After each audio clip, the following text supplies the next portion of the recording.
diálogo, análisis. DTV es federalismo, pluralidad de voces, libertad de expresión. DTV es todo lo que un país en democracia tiene que ser. DTV es tu voz en el Congreso. Este 2023 seguí eligiéndonos. DTV, el periodismo en el Congreso.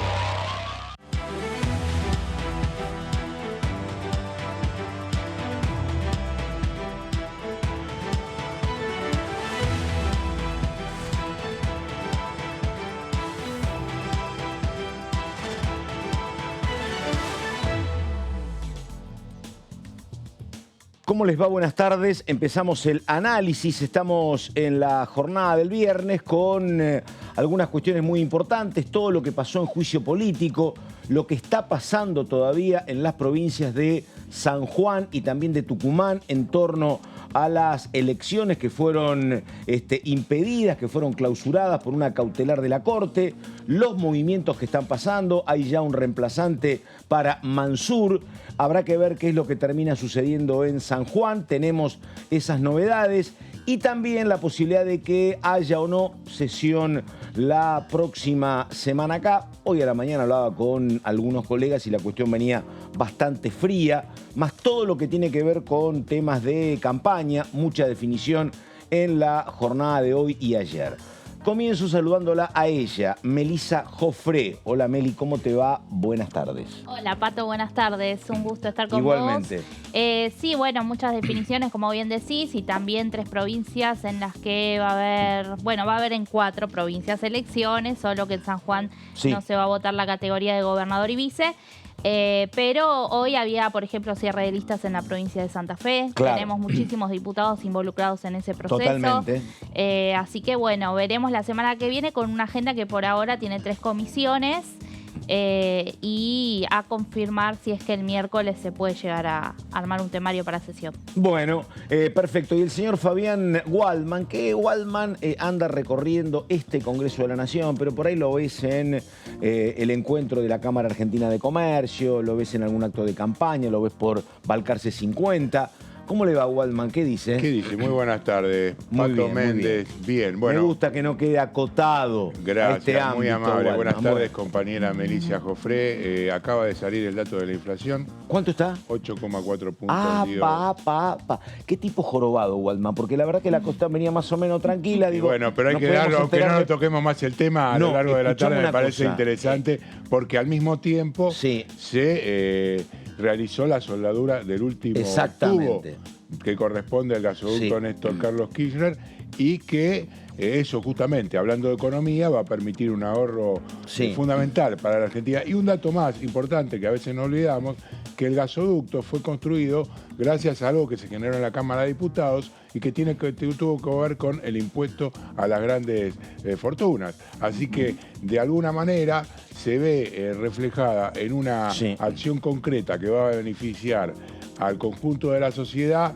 va a posibilitar ahorrar divisas y además llegar con gas a muchísimas más regiones del país. Así que una de cal y una de arena. Sí, pero digo, primero un dato que la verdad tanto el mes pasado como este mes se esperaba en ambas situaciones un poquito menos. Te decían, bueno, el gobierno si pone 7.9 celebra, no fue ni 7.9 ni 8, fue 8.4.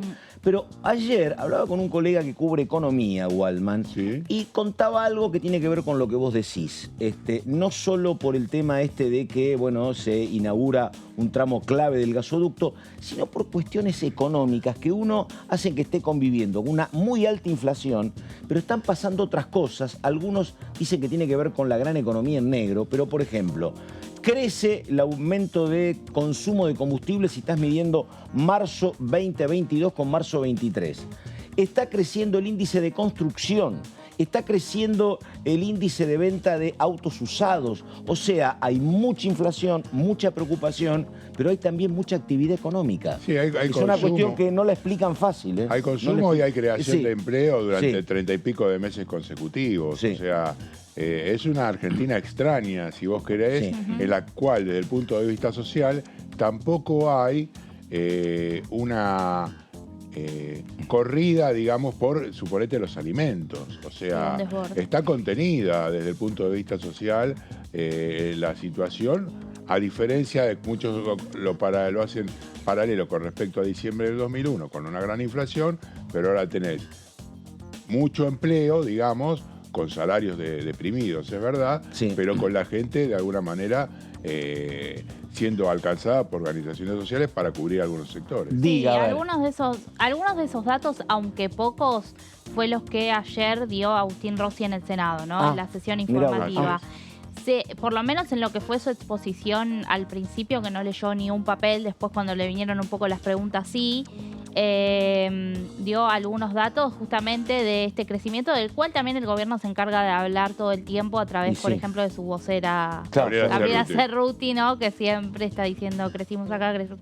Bueno, y esta semana también que destacaba el aumento de las jubilaciones, aunque sabemos que con este 8,4, pero bueno, va a ser de un 20% en junio.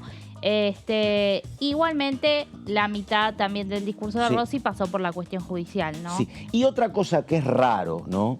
Que hoy lo hablábamos, porque, bueno, obviamente, como decís vos, no va a haber elecciones ni en San Juan ni en Tucumán. Pero nosotros que estamos en este ámbito, por supuesto que puede haber alguna sorpresa. Pero si vos sumás lo que viene sucediendo en Neuquén y Río Negro, donde ganaron los oficialismos, acá todo indicaba que había 5 celebraciones oficiales. Es el otro dato raro, ¿no? Porque, bueno, como al margen de una situación económica muy complicada, en el momento de PAC, digo, puede ser el aparato, puede ser la historia, puede ser también alguna cuestión que a mí algunas veces me la han contado, que la gente llega al borde del precipicio, pero en muchas ocasiones retrocede y busca algo seguro, porque digo, en este escenario está bien que adelantando y despegándose de la imagen del gobierno, pero que te puedan decir, mira, tuvimos 10 elecciones en provincia y venimos ganando en un porcentaje importante, no es un dato que los incomode, ¿no? Y además pensando, yo sé que la elección nacional siempre es otra cosa, pero pensando en el Senado del 2024 también es otro dato a mirar, me parece, ¿no? Sí, yo creo que allí, bueno, lo que distinguió esta semana con respecto justamente a la posibilidad de elecciones desdobladas es lo que anticipó Axel Kicillof en una cuestión que podría suceder también en la provincia de Buenos Aires, que si es que se da, es la primera vez en la historia. Claro. Y en ese sentido hay posiciones encontradas, por supuesto, dentro de la propia provincia de Buenos Aires y también de lo que significaría para el gobierno nacional, para quien encabece la fórmula presidencial del Frente de Todos, que se desligue a Axel Kicillof del resto de la boleta. Porque todas las cuentas o consultoras dan que hasta ahora es el más votado. No quiere decir, y además en la provincia de Buenos Aires se gana en primera vuelta, ¿no? Tengamos por un voto. Desdobló desdobló Santa Cruz, ¿no? Santa Cruz, exactamente. Sí, lo que no sé es hasta cuándo hay límite para que se confirme lo de Buenos Aires. Septiembre. Y otra cosa que me tiene como muy... Veo argumentos... Veo argumentos bastante sólidos de ambos lados en torno a esta disputa muy fuerte del oficialismo sobre si tiene que haber paso o tiene que haber lista de unidad, ¿no? Mira, los otros días acá un diputado kirchnerista, Yasky, me decía, no puede haber paso, me dice, porque, dice, imagínate que vamos a tener 3 candidatos, cada uno va a sacar el 10%, dice, nos va a pasar lo mismo que le está pasando ahora a Larreta y a Patricia Bullrich y va a ganar Milei. Explícame cómo vamos a cometer ese error. Porque claro, Milei no tiene paso. ¿Se entiende?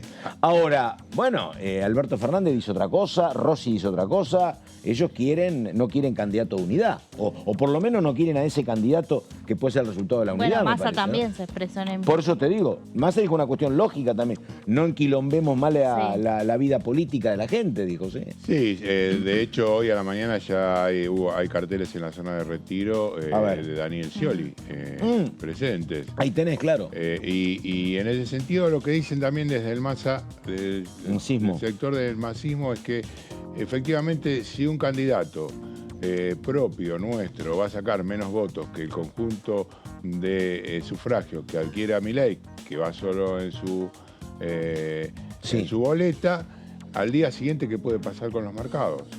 Si gana Milei. Si gana Milei en la PASO. Acordate que acá hubo un enorme lío en agosto, cuando en la PASO hubo una victoria importante del Frente de Todos, ¿no? Claro, fue en la PASO en una elección. Con el 47%. Claro, pero bueno, y más tomando en cuenta, digamos, algunas de las convicciones que lleva adelante el diputado libertario, sentenciando que el Banco Central no tiene que existir, que si tiene que hacer una conversión nadie va a perder nada y piensa llevar el dólar a, no sé, números que no vale la pena, me parece, a esta altura ni recordar, pero que efectivamente puede poner en alerta y llevar cuestiones. Mientras que del otro lado dicen, bueno, si tenemos PASO, tenemos más posibilidades de apertura para la sociedad, tener un abanico más amplio para ofrecer, desde Grabois hasta Sergio Massa, Guado de Pedro. Hoy nombró el presidente Alberto Fernández a Gabriel Catopodis, también dentro de los presidenciables. Habrá que ver. Catopodis estuvo por acá, por el Congreso el otro día. Pero perdóname, pero si hay varios candidatos del oficialismo, digo, esto es favorecer justamente la candidatura de un hombre como Milei, porque Milei va solo. Claro, bueno, ahí está. El voto tuyo lo repartís entre 4 o 5. Sí, y ojo que en Juntos por el Cambio hay sectores que están hablando también de posibles alianzas con este espacio de Schiaretti. Totalmente, es el dato, te lo iba a contar. Ayer me lo dijeron así, yo pregunté, ¿qué van a hacer con Schiaretti en el balotaje? No, el acuerdo es antes. Y están muy cerca de la reta. Schiaretti y Urtubey, ¿no? Muy cerca de la reta, muy cerca de parte del peronismo federal. Bueno, vos te acordás que hace un año atrás se reunieron en la casa de Urtubey que tienen en San Isidro, y estuvo allí Emilio Monzó y Gerardo Morales. Urtubey tiene contactos también y tiene muy buena relación con Santiago Cafiero. Claro. Pero a mí lo que me decían del lado justamente del salteño es que en ese sentido él piensa que todo eso es viejo, digamos. Todo eso no es la Argentina que está, es la Argentina que está denostando la mayoría de aquellos que adhieren a Milei, de aquellos que efectivamente quieren ir a buscar. Y él, con Schiaretti, están buscando un aliado que creo que es diferente al que ustedes dicen, y que están mirando con más ojos y con alguna cierta posibilidad a Alberto Rodríguez. Sí, está bien, pero quieren sumar todo, pero perdóname. Sí, es cierto, Fabián. Sí, pero, es verdad. También se hablaba de... Pero me explicaban los otros días, mira, Schiaretti y Yarlora tenían como 4 o 5 opciones para elegir candidato a vicegobernador. Uno era Santos, hombre de Macri, con el cual no andan bien con Macri. Otra opción era la esposa, para que alguien Córdoba, vinculado a Schiaretti fuese ahí, que era la senadora Vigo. Otra opción era Natalia de la Sota. Y se privilegió el acuerdo con la Radical, Es una intendente radical. Te digo porque igualmente lo que dice Fabián, también los rumores de hace unos días atrás eran que iban a tratar, Schiaretti iba a tratar de ampliar esta coalición, sumando otros gobernadores que en su momento, Alberto Rodríguez ya estaba un poco vinculado cuando pasó todo lo de la ruptura del bloque en el Senado, ¿se acuerdan? Pero también hubo ahí quienes lo hablaron de unas reuniones con Perotti, con Bordet. Sí, bueno, de hecho lo que justamente dicen desde este ángulo de la política es que ellos, ahora se ven Schiaretti y Urtubey cero a las, digamos. Así te lo dicen directamente. No tenemos ningún punto, pero no tenemos nada. Exactamente. Pero si podemos sumar 5 puntos de acá, 3 puntos de acá, 4 puntos de acá, te dicen, nosotros creemos las aspiraciones es llegar a la cuarta postura. Ahí le preguntas, bueno, pero eso no aparece en ningún lado. Bueno, nosotros vamos a ir con la ambulancia recogiendo heridos en todos lados. Llámese provincia de Buenos Aires, donde no tienen un candidato fijo, inclusive me dice, sean cerca de Urtubey, no lo quiere Randazzo, por ejemplo, como candidato a gobernador. La expectativa es aguardar un mes más a ver cómo evoluciona justamente el Frente de Todos, para ver si allí pueden recoger algunos lastimados para incluirlos dentro de la propia estructura. Muy bien. Señor Waldman, vamos por favor con la agenda. Dale. A ver, ahí tenemos. Agenda para la semana que viene. Martes 16 de mayo a las 15. Agricultura y ganadería. Temas varios. Acá pregunto. Sí. Agrobioindustria. No. Claro. No. Yo soy muy naif. Acá lo que se va a tratar y el es tema agropecuario, el tema de producción orgánica. ¿Y le van a dar, que vos no le tenías... ¿Le van a dar bolilla eso? Te escuché. Sí, a ver, ya tuvo dictamen en 2 comisiones. Lo que tiene es que el interbloque federal creo que está también a favor. Y bueno, ahí en Agricultura y Ganadería tiene su representante en Carlos Gutiérrez. Claro. Habrá que ver, ya tiene el dictamen de esto vamos a estar hablando en un rato, de Presupuesto y Hacienda, y de la cabecera, que era Economías y Desarrollo Regional. El oficialismo lo quería llevar al recinto el miércoles. Sí. Hay diferencias, pero no es, digamos, una ley que se van a oponer. Claro. Así que bueno, fue citada, que recordemos se había suspendido esta semana por, obviamente, problemas para el quórum. Y tenía un paquete de proyectos de resolución y declaración. Por ahora lo que se prevé como más importante es este tema de producción orgánica. Y pregunto, porque hace rato que esto venía complicado, pero ahora con esto de juicios políticos cruzados y demás, la palabra de Alberto Fernández, digo, ¿eso puede ser un problema más para sesionar el próximo 17 o no? ¿O pueden zanjarse los problemas? No, yo creo que a lo sumo lo que puede llegar a suceder es que haya una muy larga intro para la sesión en cuestiones de privilegio. Está bien. Y que bueno, siempre tratan de acortarla desde el oficialismo o mandarlos para el fondo, pero no creo que sea posible en esta oportunidad en función de la situación planteada. A ver, vamos también con la otra reunión a las 4 de la tarde. A ver, ¿qué es lo que pasa? ¿Qué comisión?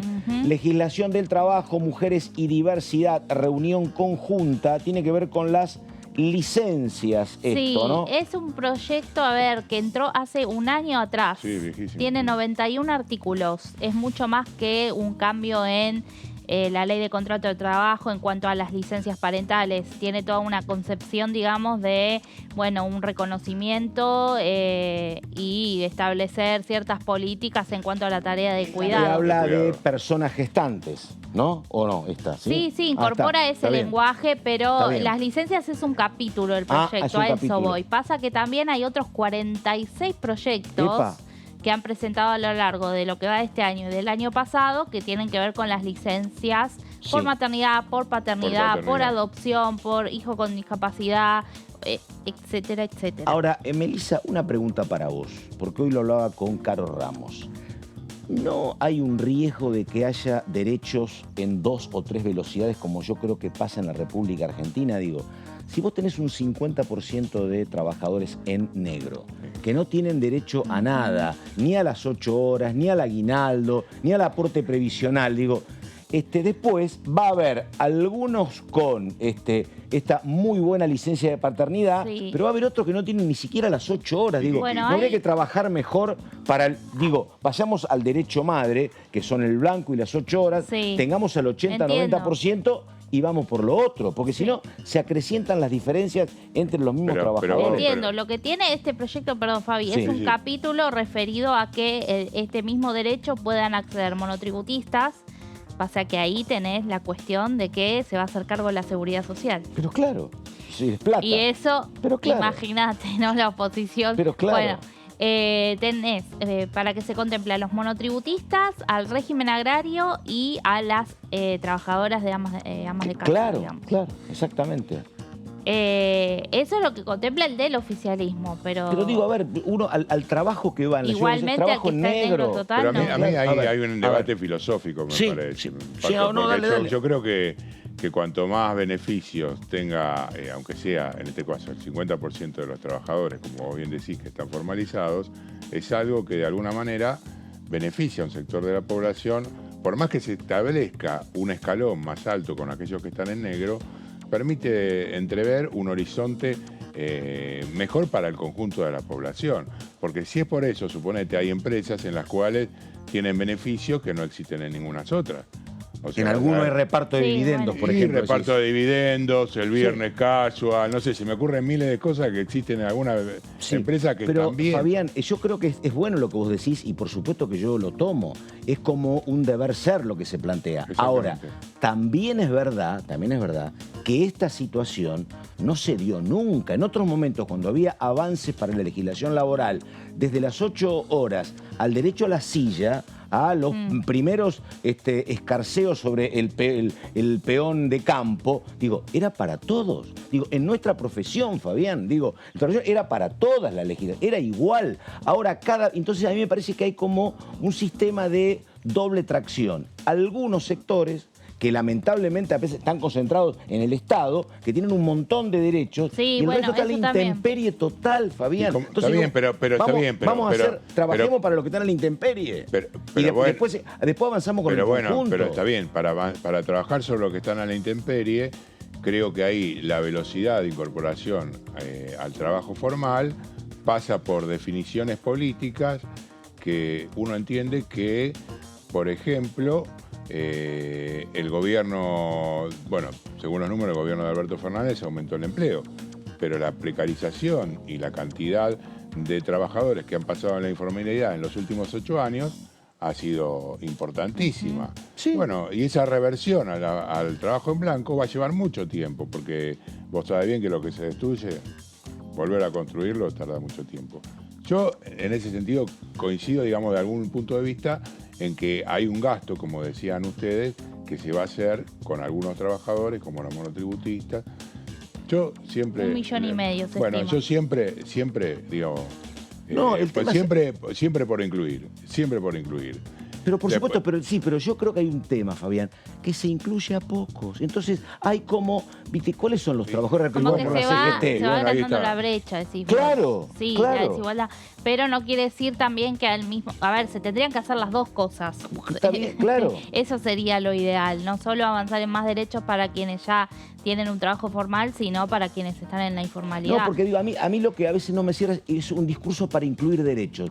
Pero incluir derechos para algunos, ¿viste? El resto está siempre igual. O está peor, bueno, está bien, pero se supone... Bueno, ley, lo que se está planteando... Con un montón de leyes también. Totalmente. Siempre se dice, para este sector sí, para otro no. Totalmente, claro. Sí, y bueno, sí. pero sí por eso. Por ejemplo, el tema de la disminución de la cantidad de horas de laburo, ¿no?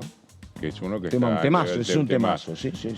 A ver, no se trata de que dejes afuera a más gente, digamos. Se trata de que esas 40 horas impliquen que haya una cantidad de más de trabajadores en blanco que se vuelvan a volver a la actividad y puedan ingresar en el trabajo formal.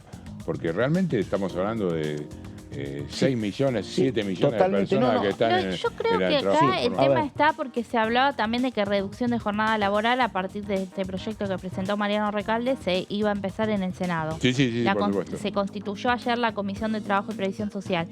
Y ahora pone en marcha, después de un año de estar el proyecto presentado, lo pone en marcha ahora el oficialismo.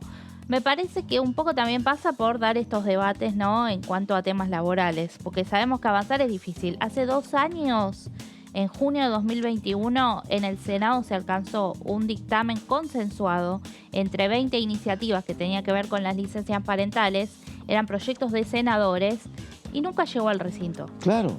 Entonces, no te garantiza tampoco que acá vaya a pasar. Claro. Hay 47 proyectos.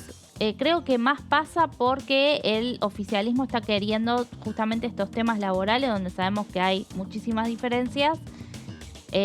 Poner el debate y poner sobre la mesa. De ninguna manera quiero convalidar la actitud del otro sector, si querés, el sector patronal. Pero es una realidad con la cual vos tropezás. ¿Qué te dice la parte? Por ejemplo, un rubro que uno lo ve mucho acá, ¿no? Sí. Ni hablar de trabajadores rurales que estaban pidiendo cobrar más de 50.000 pesos y trabajaban 10 horas por día. Gente que trabaja, personal de seguridad en esas casillas que te dicen cobro 40.000 pesos y trabajo los 7 días de la semana 12 horas. Ni hablar del tema gastronómico, porque ¿cuál es la cabeza del tipo con el cual vos lidiás? Vos defendés leyes laborales y discutís con un sector patronal. Te dice, mira, yo no te voy a pagar por 6 horas ni te voy a dar 120 días de licencia. Está eso y yo te sigo contratando en negro. Y hasta tengo un núcleo, como en cualquier país capitalista, tengo extranjeros y que trabajo y tenés con el mundo extranjero. Tenés nacionales, que tenés el famoso ejército desocupado. Exactamente, digamos. Claro. Eso lo tenés siempre. Pero bueno. Sí, pero bueno, pero por eso justamente ese ejército desocupado, que muchos dicen, bueno, ¿por qué no quieren dejar de tener? Y no, claro, porque lo que cobran de sueldo es menos que el subsidio. Por supuesto. Exactamente. Por supuesto, entonces, claro. Cuando le ofrezcan un trabajo digno, en condiciones laborales dignas y que sea mayor que el subsidio que cobran, no cabe ninguna duda que esa persona va a preferir estar en blanco. Sí, lo que pasa es que esa es la ecuación que ¿por qué no se da? Porque no hay. Y sí, por eso no tengo la respuesta. Yo no sé tampoco, pero no creo que no sea, porque si vos hablas del sector gastronómico, en el cual explota la ciudad de Buenos Totalmente. Aires. No voy a hacer referencia a lo que dijo la portavoz, que tiene razón, ¿no? Más allá de que uno a veces no concuerda, pero va por la calle Corrientes. Yo vine la otra vez, hace rato no venía al Teatro San Martín. Impresionante, no podés caminar sábado a la noche. Vas por Palermo, el barrio que quieras, todos los boliches llenos, todos hacen cola para entrar a comer. Bueno, el sector gastronómico explota.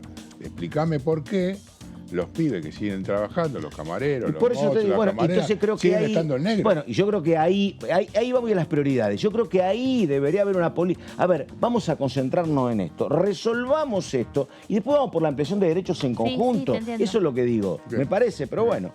La hora, exactamente las 16:26, más placas, actividad parlamentaria para la semana que viene a ver.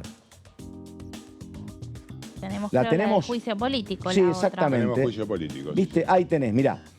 Comisión de Juicio Político, Sala 1, el jueves a las 11 de la mañana. Sí. Juicio político contra integrantes de la Corte por las causales previstas en el artículo 53 de la Constitución. Pero no está claro todavía, van ya por el tema coparticipación. No. De principio 2 jornadas más. Después están las placas para desarrollarlo, pero dos jornadas más va a ser justamente el tema de la obra social. Expectativa acerca de si el juez Ariel Lijo toma el exhorto y trae por la fuerza pública a Aldo Tonón. Que supuestamente debería estar presente aquí el jueves próximo sí o sí. Además de todo eso, testimonios que se van pidiendo y van surgiendo a partir de derivaciones de justamente respuestas que brindan algunos testigos en una jornada anterior.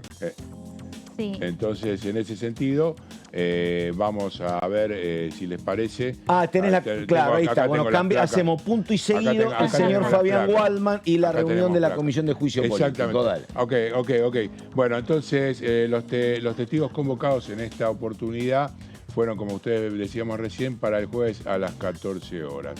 Será la número 14 y la 11ª en la que estarán presentes personas que fueron citadas por la Comisión de Juicio Político.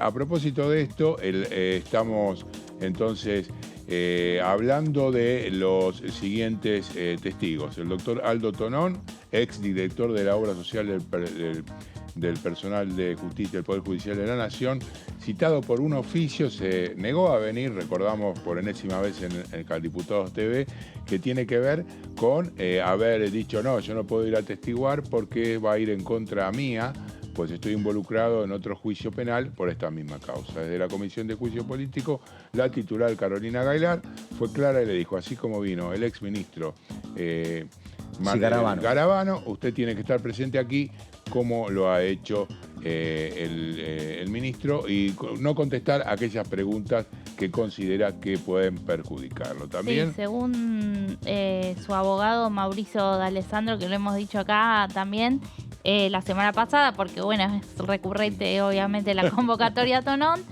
él mantiene su postura de que no quiere asistir. Mauricio D'Alessandro, que uno va y viene al Aeropuerto Internacional de Ezeiza o a la zona oeste, y uno llega a San Martín y hay mucha cartelería de Mauricio D'Alessandro como candidato, efectivamente. Sí. Él era, en una época era candidato por el Frente Renovador. Exactamente. Ahora está más junto por el cambio. Claro, por eso. Exactamente. Bueno, sigamos con las placas. A ver. Bueno, el siguiente es el doctor Sebastián Clerici, que es el secretario letrado de la Corte Suprema.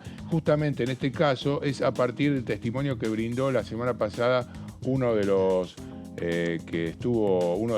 peritos contables externos que se lo señaló como responsable de todo lo que tiene que ver con el sistema justamente de acumulación de datos, que en las respuestas que le brindó a la diputada Vanessa Siley daba claro a entender que no había ningún tipo de control ni manejo específico, de alguna manera dando a luz cuestiones que hablan de una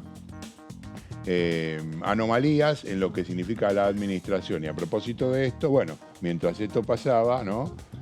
Aquí el miércoles pasado salía el fallo de cautelar de la Corte Suprema de Justicia al que hizo hoy alusión la vicepresidenta Cristina Fernández de Kirchner. Vamos con la próxima.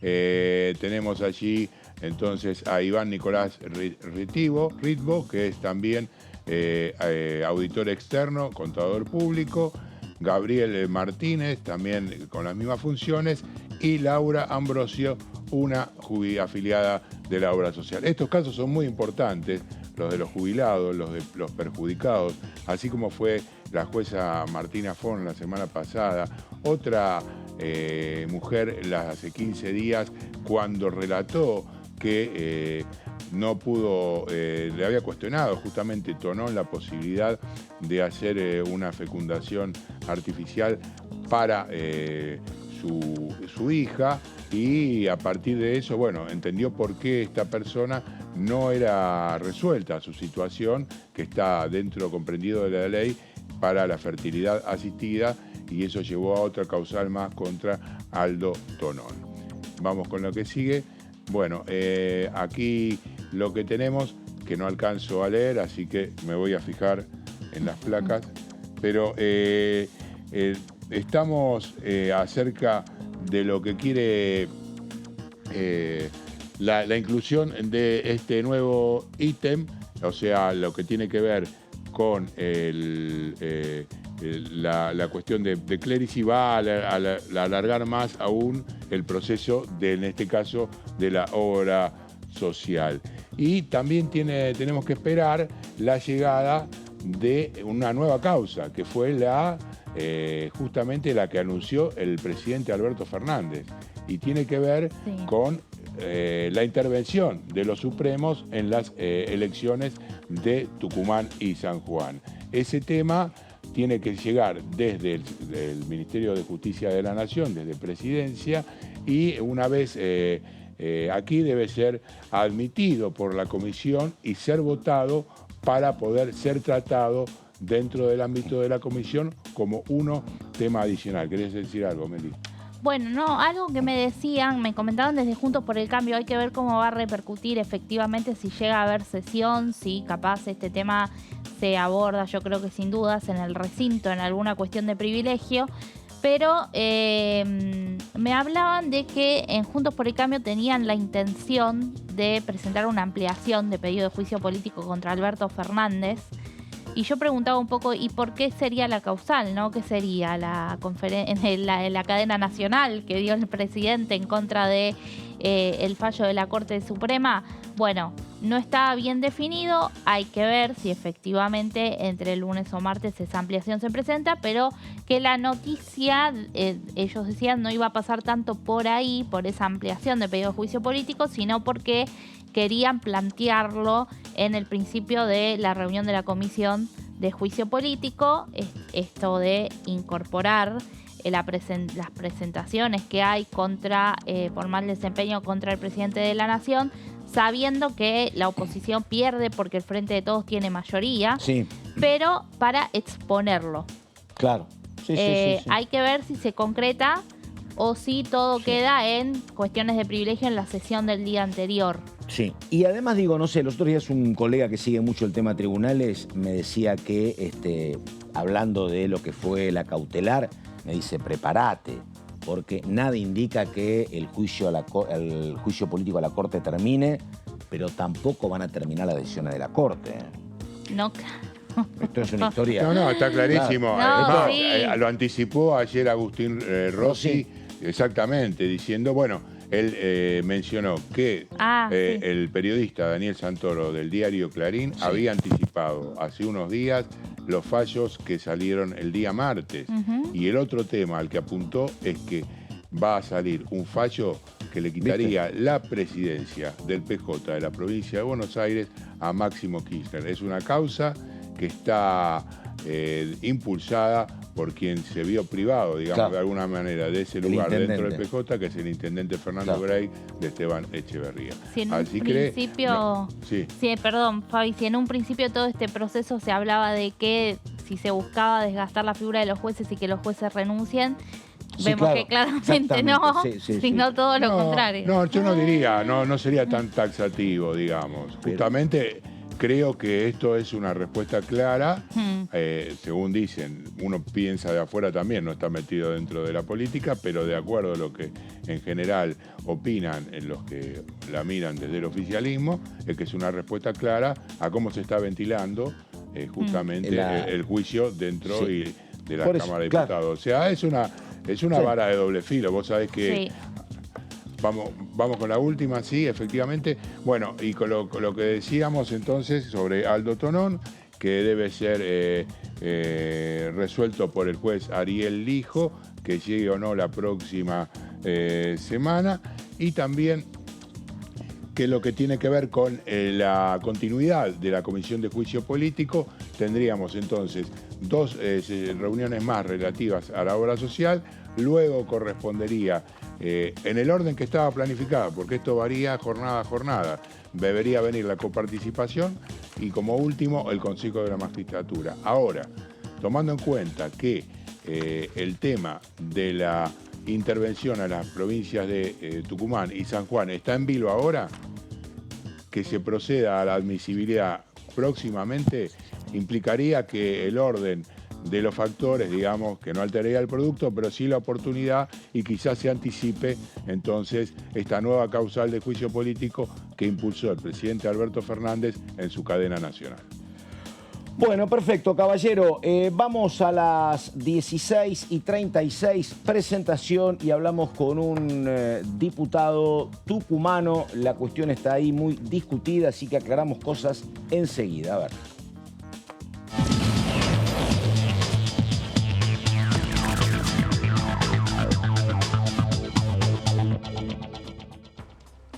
Bueno, ahí está el diputado Agustín Fernández. ¿Cómo le va, diputado? Carlos Méndez lo saluda. ¿Qué dice? Buenas tardes. Bien, bien. Diputado, yo decía que estaba discutida, pero bueno, me parece que la cuestión se está encarrilando, ¿no? Ya dijo Mansur que no va a ser candidato, ya está el nombre de quién va a acompañar a Jaldo. ¿Hay fecha ya de elecciones en la provincia? ¿Nueva fecha o todavía no? Muy buenas tardes, muchas gracias por este contacto. Es así, digamos, ya hay una decisión tomada por el actual gobernador Juan Mansur de declinar su candidatura a vicegobernador. Entonces, lo que fundamentó principalmente el tema del amparo de la Corte Suprema de Justicia de la Nación, que era la impugnación de nuestro candidato ahora a vicegobernador como Juan Mansur, ya ha caído en abstracto. Lo que tengo entendido al día de hoy era que la Corte Suprema ya corrió traslado de esta situación a quienes iniciaron la demanda, que era la gente de Juntos por el Cambio, para que en el plazo de 72 horas devuelva, digamos, el escrito con la respuesta de ellos ante esta situación. Todavía no lo levantaron al amparo, o sea que la Junta Electoral de Tucumán sigue, digamos, con los plazos suspendidos, que es lo que dictaminó, digamos, hace 3 días cuando se conoció el amparo presentado y que le dieron lugar, ¿no? ¿Qué tal, diputado? Lo saluda Melissa Jofré. Le quiero consultar porque, bueno, uno sabe las repercusiones que ha tenido, obviamente, y el impacto en la política esta noticia, aquí en la ciudad de Buenos Aires, desde donde salió el fallo, pero ¿cómo repercutió en la provincia o cómo lo percibió usted en la sociedad esta suspensión de elecciones que estaba, bueno, todo preparado ya, me imagino, esta semana para los cierres de campaña y el próximo domingo? Sí, la repercusión en los ámbitos políticos, digamos, y institucionales de la provincia fue fuerte al ver que, digamos, la Suprema Corte de Justicia de la Nación se entromete en asuntos de la provincia porque es nuestra constitución provincial. No altera ni modifica nada de una constitución nacional que ahí los jueces podrían dictaminar en tal sentido. Es sobre la constitución de la provincia y en el federalismo que todos queremos tener y ejercer, son las provincias las que dictan sus propias constituciones. Y el actual gobernador había pedido una certeza a la Corte Provincial y a nuestra justicia provincial en cuanto a ese aspecto. Es decir, que en ese sentido vemos una intromisión de la Suprema Corte de Justicia en otro tema más, en este caso que hace al federalismo y a las elecciones en Tucumán, ¿no? ¿Qué tal, diputado? Buenas tardes, Fabián Waldman los saluda. Con respecto a esto, algunas versiones indicaban que así como fue intervenida la provincia también de San Juan y de Tucumán, había algún tipo de acuerdo, alguna conversación que tenían a máximo nivel tanto Sergio Uñac como Juan Mansur en algunos contactos con la Corte Suprema para que esto no sucediese. ¿Usted piensa que en caso de esto haber sido real, de alguna manera hubo allí un mal cálculo? ¿Piensan que puede volver a suceder en otras instancias? Ahora está en discusión también la intendencia de la ciudad de La Rioja por parte de Juntos por el Cambio. Es un modus operandi que ya trataron en el 2019 y van a hacerlo a lo largo de todas las elecciones en el resto del país. ¿Cómo está viendo la situación? Desconozco, Fabián, si es que hubo, digamos, una reunión a ese nivel o alguna conversación con la gente de la Suprema Corte de Justicia. Realmente desconozco el tema. Lo que sí puedo opinar, digamos, en esta situación es que la Corte, al tener, digamos, este tema de distintos argumentos y en medio de un juicio político, o sea, una Corte degradada y sin credibilidad, los mismos fueron puestos por decreto, hablan de institucionalidad o que vulneramos algún tema institucional ahora en la Constitución Nacional, y cuando se tomaron deudas millonarias para el Estado argentino en el anterior gobierno y esa deuda no pasó por el Congreso, no hablaron con la misma vehemencia, ni siquiera se expresaron en estos puntos. Es decir, que es una Corte que evidentemente, como lo vemos a diario, digamos, en el tema de juicio político, que está degradada y que no tiene credibilidad ante la ciudadanía en general. Y muchas veces estos fallos o estos amparos arbitrarios que favorecen a un sector. Este domingo no habrá elecciones en Tucumán y vemos que la de San Juan también se altera, cuando estoy seguro que iba a ser un triunfo contundente del Frente de Todos en Tucumán, y esto no va a estar representado, digamos, el día domingo en los análisis políticos. Así que vemos cómo ahora también habla de emisión monetaria, se meten en distintos temas y en distintos asuntos cuando ellos hablan en cada sentencia de la división de poderes, pero vemos que son los primeros que avasallan esa división de la cual hacen alarde. Ahora, diputado, una consulta, a ver qué es lo que pasa en Tucumán, porque en San Juan habló el actual diputado Gioja Y dijo Gioja lo siguiente: hay dos responsables de lo que pasó en San Juan. Una es la Corte por el momento en el cual falla, dice, a 3 días de las elecciones. Pero el otro gran responsable es el gobernador Uñac. Y él dice: le dijimos 30 veces que no podía ser candidato. La Constitución es muy clara, habla de 3 mandatos. Él fue 1 vicegobernador, 2 veces gobernador, es abogado, se lo explicaron los amigos, no lo quiso entender, así que es un gran responsable. Eso dice Gioja, que es una palabra autorizada. En Tucumán, no sé su caso, pero hubo alguien que dijera algo parecido sobre Mansur, le dijera: Mansur, ya van 2 mandatos como vice, 2 mandatos como gobernador, va a ser una cuestión discutida, corresponde que elijamos otro camino, ¿o no se dio el efecto Gioja en Tucumán? A diferencia de eso, Carlos, digamos, sí, en Tucumán y hay un vacío legal en esa situación que no dice nada, digamos, la Constitución en el caso de ser vicegobernador. Ante esto y ante la duda, digamos, los referentes políticos, y fue la medida que tomó Juan, hizo una consulta con la justicia, con los máximos, digamos, de la justicia, para que le hagan una declaración de certeza si es que podía ser.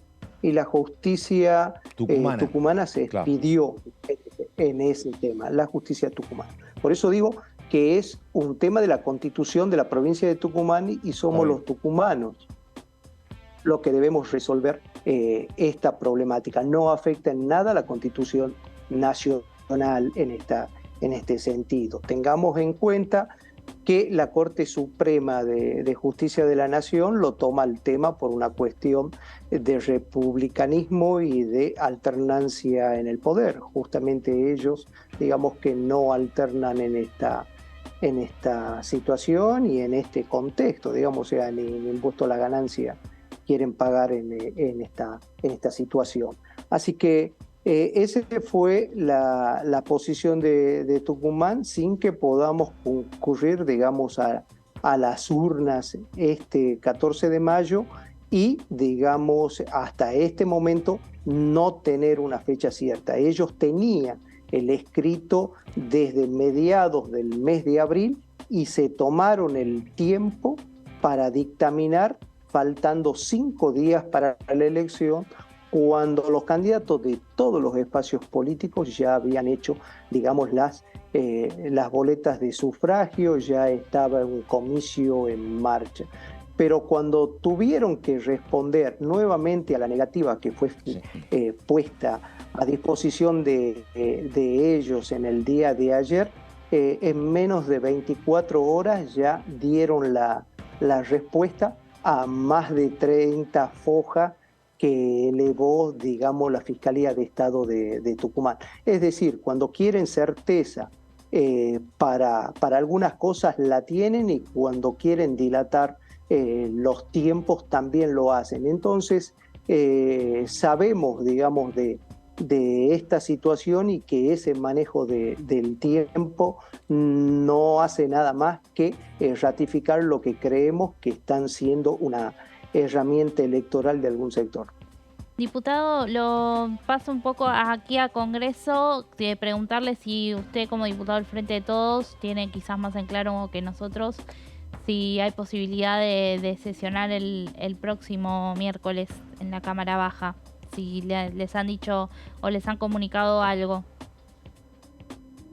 A ver, Melissa, yo creo que digamos, de los distintos temas que estaban en comisión, más que nada hasta de economías regionales, sí, con el tema de toda la agricultura orgánica, si bien salió de algunas comisiones, pero por lo que conversé con diputados, esto no fue también aprobado, digamos, el proyecto de ley en presupuesto y hacienda, que era lo que me decían los compañeros en este tema. O sea que en función de eso veo difícil que haya sesión, digamos, en la próxima semana, porque si no será una larga lista de oradores para elevar distintas cuestiones privilegio y hablar, digamos, en esa situación y no algún proyecto de ley sustancial. Así que eso es lo que creo al día de hoy, al día viernes, y sin tener otra novedad al respecto. Y la situación planteada ahora con la Corte Suprema a partir de las elecciones en las provincias, piensa que estábamos charlando hace un ratito, que puede generar más obstáculos todavía con respecto al que efectivamente se pueda sesionar? Yo creo que Fabián, en este caso, digamos, los distintos pedidos de juicio político y los temas que está abordando la Comisión de Juicio Político a la Corte ya es suficiente. Digamos, esto ya es una raya más, digamos, al tigre, pero no afecta sustancialmente porque vemos el accionar, digamos, con la obra social, el manejo que tienen ellos en distintas situaciones, y eso de por sí en cualquier otro lugar ya sería un escándalo en esta situación, y tendrían que ver la situación en la que se encuentran estos jueces que deciden la vida de todos los argentinos. Digamos, es nuestro órgano del Poder Judicial máximo, y está, digamos, teñido de estas distintas situaciones. Así que no creo que agrave más el tema de Tucumán y San Juan a lo que ya han hecho hasta este momento. Agustín, ¿cuál es su mirada sobre este tema, si se quiere brevemente histórico? Si uno mira el recorrido de los últimos 40 años, Alfonsín, Menem, Kirchner, Cristina, en parte, de la Rúa, ninguno de los gobiernos, salvo ahora este momento tan particular, tuvo conflictos con la Corte. Había conflictos sociales, económicos, se disparaba el dólar, pero no había conflictos con la Corte. Y ahora gobierna Alberto Fernández. Entre el 2003 y el 2023, el peronismo gobernó 16 años y nombró decenas de jueces, magistrados, fiscales, nombró en la Corte a muchos, ¿no? A muchos. Carmen Argibay, Hayton de Nolasco, Zaffaroni, Lorenzetti, Maqueda un poquito antes. ¿Qué cree que pasó para que tengan hoy este nivel de confrontación cuando lo único que hizo Juntos por el Cambio fue nombrar a Rosenkrantz y Rosati, que era un hombre efectivamente convalidado por el oficialismo en ese momento, pero que había sido intendente peronista y ministro de Néstor Kirchner? ¿Qué cree que pasó para que tengas hoy esta correlación de fuerzas, donde no puede avanzar en nada el oficialismo? Muchas cosas, digamos, Carlos, en ese sentido. Hoy por hoy, con el tema de los medios de comunicación, las redes, vemos a gente tomando un vuelo al lago escondido con distintas bolsas y se viraliza en algún momento. En las épocas anteriores, muchas de estas situaciones, o si había convivencia, digamos, entre el poder ejecutivo o el judicial, o los distintos diálogos no tenían la trascendencia o no se magnificaban como está ahora. O en algún momento, digamos, uno que es del norte, o al recorrer, digamos, las tranquilas calles de La Rioja, veía que en una placa de un estudio jurídico decía Carlos Menem, Eduardo Menem y Nazareno, y eran la cabeza del poder judicial, del poder ejecutivo y del legislativo, en un mismo estudio jurídico, en una tranquila calle de La Rioja. O sea, en esta situación, algunas personas que dicen y hablan con la tranquilidad institucional de respetar, y es su discurso base, de respetar las instituciones, y que nombren a estas dos personas, digamos, a Rosenkrantz y a Rosati por decreto, hacer una cosa, decir una cosa y hacer otra. Y es una sumatoria de lo que va degradando, digamos, al Poder Judicial en este momento. Y hay muchos hombres probos en ese Poder Judicial que saben de lo que de lo que estamos hablando y vemos esta decadencia. Nosotros cada 4 años nos sometemos a la voluntad popular, a la gente, y nos elige o no. O sea, nos da su veredicto en las urnas si hemos hecho una buena tarea, si lo hemos representado y si hemos sido dignos representantes, porque la política es servicio, es decir, si hemos estado al servicio de la gente o no. Y eso no vemos en estos casos. Es una culpa compartida de todos, no es parcial. No vamos a hacer eco en un solo partido político, pero si la dirigencia política de la Argentina tiene la virtud de encontrar 5 hombres probos que manejen la Constitución y la justicia en toda la Argentina, no habrá ningún sector que pueda señalar, digamos, con el dedo a otro o decir que hay una justicia parcial, y eso no define el concepto de justicia en sí. Diputado, consultarlo porque, bueno, hace momentos se conoció el índice de inflación de abril, estuvo por encima del 8%, en 8,4%.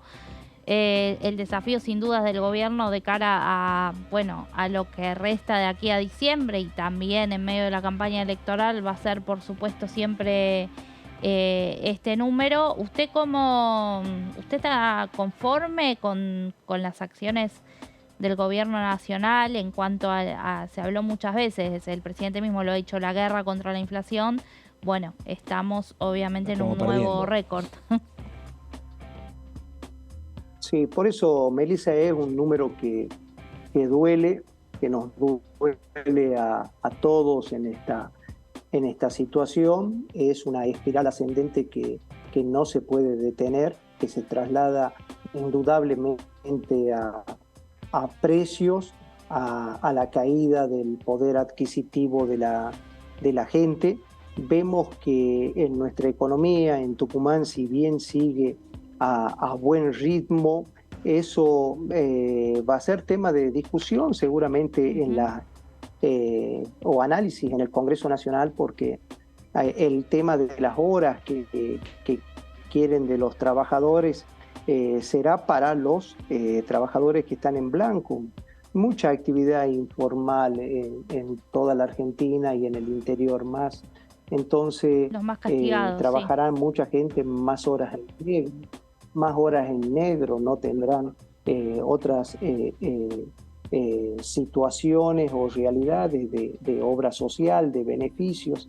Y esto es algo que tenemos que combatir todo. Por eso, en esto te quería significar, es una cifra que duele, que afecta el tema inflacionario, pero increíblemente, digamos, la economía sigue una marcha y es, digamos, una vorágine por la informalidad que hay en distintos sectores de nuestra economía. Es lo que creo. Pero si no detenemos esta espiral, digamos, que con preocupación vemos todo, porque cuando anualizamos es una inflación del más del 100% anual, es algo que estallará en los próximos meses. Es imposible de tolerar, digamos, para todos, y tendrán que manejar esas variables económicas. Y en ese sentido, bueno, está a flor de piel la discusión dentro del Frente de Todos acerca de una sola candidatura de consenso o paso. ¿Cuál es la opinión que sostiene usted, diputado? Bueno, digamos, en este tema y en los análisis, como bien ustedes tienen el programa, el análisis, hay puntos de vista y son puntos de vista válidos. Es decir, cuando hablamos de la fragmentación y no proscribir a ningún candidato y que todos puedan tener el derecho a salir a una PASO en la dirección y en el sentido que lo dice nuestro presidente, es un argumento válido que habla de que no hay un liderazgo determinado, más allá de que todo pensamos, digamos, en esa situación que si Cristina es candidata sería un elemento unificador de esta situación. Dijo que pero al no estar ella... El presidente dijo que si se presenta Cristina también tendría que ir a Paso. Está bien, pero llevaría más allá, digamos, a un consenso. No habría muchos de los que hoy son precandidatos, digamos, en el análisis previo a no confrontar en esa Paso, por más, digamos, que se habilite la Paso, Fabián. Okay. Esto también va a ser así, digamos. Es decir, que no hay un candidato natural en el espacio. Luego, los que alegan, digamos, o argumentan que en esa fragmentación habrá algunos que saquen el 7, otro el 5, y en esa comparación nos termine debilitando a todos, también es un análisis válido. Así que tendrán que reunirse y tomar la mejor decisión con el diario, digamos, del jueves y del viernes, no del lunes, que esa decisión la hagan la mejor posible para beneficio, digamos, no tan solo del espacio que uno representa en este momento, sino de toda la Argentina en general. Diputado, tenemos que terminar, pero mire, hay argumentos jurídicos muy importantes. Está tuiteando un gran abogado constitucionalista, Andrés Gil Domínguez, que está diciendo que la Corte podría haber realizado una audiencia digital para escuchar a las partes en una conversación entre iguales, resolver el levantamiento y posibilitar la elección del próximo domingo. Pero bueno, hizo otra cosa, ordenó el traslado a la otra parte por 72 horas, el tema se trabó y pregunta Gil Domínguez por qué la Corte elige de nuevo la alternativa menos idónea para el sistema democrático cuando tenía todo a favor para resolver el tema de forma razonable. Gil Domínguez. Nada. Por eso digo, o sea, esa es la situación de fondo. Vuelve a dilatar, no levanta el amparo, y tal vez con un Zoom, como lo estamos haciendo ahora, y que todas las partes se pongan de acuerdo, la pérdida, digamos, de las arcas provinciales no sea tanto, porque ya se emitieron votos, todo el comicio estaba en marcha y esto fue así. O sea, es una pregunta muy válida del constitucionalista que solo 3 personas pueden responder. Ahí estamos. Diputado Agustín Fernández, Frente de Todos Tucumán. Diputado, gracias y buenas tardes. Han sido ustedes muy amables y quedo a disposición cada vez que la información así lo requiera. Ahí estamos. Chau, gracias. Exactamente las 5 de la tarde y 2 minutos en el análisis. Pausa y ya venimos.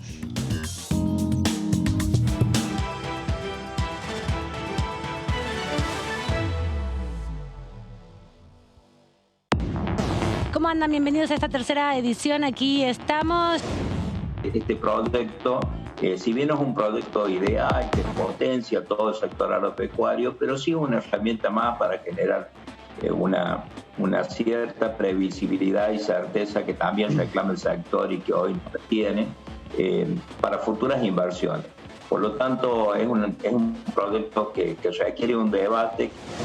Todavía tenemos que ver, digamos, la gravedad o hasta dónde va a calar el tema de la sequía en las distintas provincias del país. Ese efecto que nosotros sabemos que va a estar presente, pero no sabemos la profundidad que va a tener en cada una de las economías regionales. DTV, tercera edición, de lunes a viernes.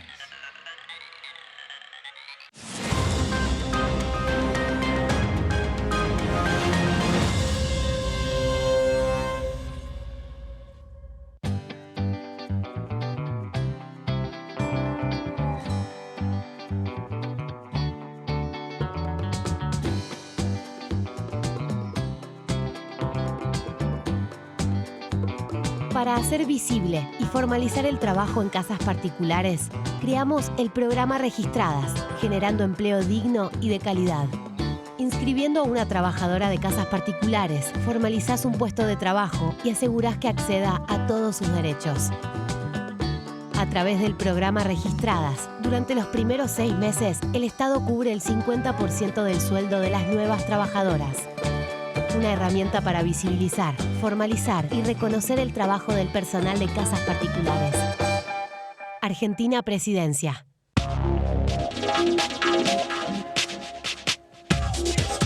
DTV es información, diálogo, análisis. DTV es federalismo, pluralidad de voces, libertad de expresión. DTV es todo lo que un país en democracia tiene que ser. DTV es tu voz en el Congreso. Este 2023, seguí eligiéndonos. DTV, el periodismo en el Congreso. Continúa abierto el registro de acceso para los subsidios a la energía. Ahí podrás realizar la solicitud para acceder a los subsidios de gas y electricidad. Ingresá a www.argentina.gov.ar/subsidios y completa el formulario de inscripción. Acordate de tener las facturas a mano, ya que se te van a solicitar datos de medidor y número de usuario. No hace falta que el servicio esté a tu nombre. Con la segmentación energética, construimos un sistema energético más justo y sustentable y seguimos acompañando a quienes más lo necesitan. Secretaría de Energía, Ministerio de Economía, Argentina Presidencia. Hola, ¿cómo va? Bienvenido. Mira, yo crecí con la política, crecí en un hogar de políticos. Hubo un tiempo de mi vida cuando era niño que tenía a mi abuelo materno, que era diputado, mi tío que era diputado nacional, se llamaba Ferdinando Pedrini, otro tío Adán era diputado provincial y mi papá era intendente. La miel orgánica del Chaco es líder en exportaciones. Esa no la conozco, ¿es rica? Sí, riquísima, porque no tiene, la miel que viene en el impenetrable, no tiene, es la única, prácticamente la única miel en Argentina que no tiene restos de agroquímicos. DTV Entrevistas. Viernes, 23 horas.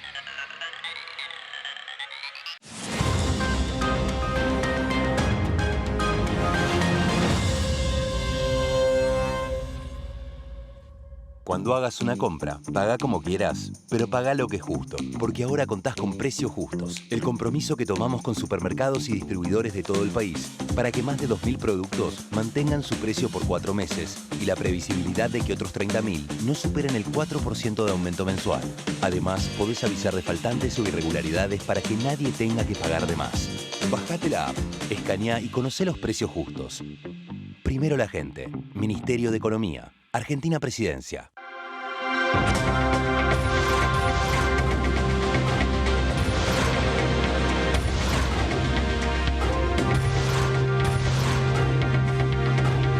Ellos son tu voz en la tercera edición. DTV, el periodismo en el Congreso.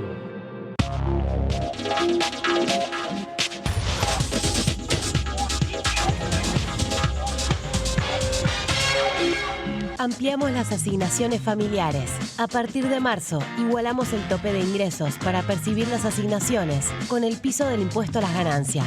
De este modo, incluimos a 900.000 niños, niñas y adolescentes al sistema de asignaciones, poniendo en valor el trabajo de más de 600.000 familias trabajadoras.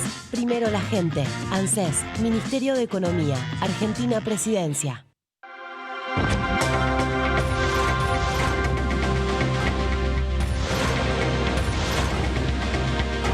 Ellos son tu voz en DTV El Resumen. DTV, el periodismo en el Congreso. Exportamos bienes por más de 88.000 millones de dólares en 2022. Y detrás de ese dato hay un movimiento económico que llega a cada rincón del país.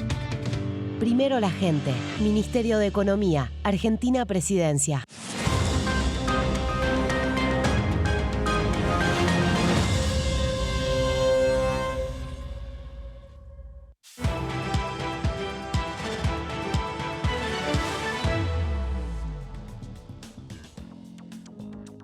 Bueno, exactamente la hora 17:10. Está presta ya Melissa para hablar de régimen de promoción de la producción orgánica. El tema de Jofré. A ver. Bueno, Pato, este es un tema que lo presentó Ramiro Fernández Patri, que es el presidente de la Comisión de Economía y Desarrollo Regional. Él estuvo atrás de todo este proyecto. En realidad se presentó en diciembre la iniciativa, se estuvo trabajando bastante en diálogo con el Ministerio de Agricultura, Ganadería y Pesca y finalmente, bueno, se está encauzando, está avanzando. Se hablaba de que podía entrar en la próxima sesión. Si llega a haber sesión, perdóname, todo está entre paréntesis. Jofré es muy atenta y dijo, ¿viste lo que dijo Fernández? ¿Qué dijo Fernández de la sesión? Y Fernández dio a entender de que no se iba a abrir el recinto por todas las repercusiones de lo que está pasando con la Corte, ¿no? Por eso. ¿Viste? No sé si era opinión personal de él o ya desde el bloque bajó un mensaje.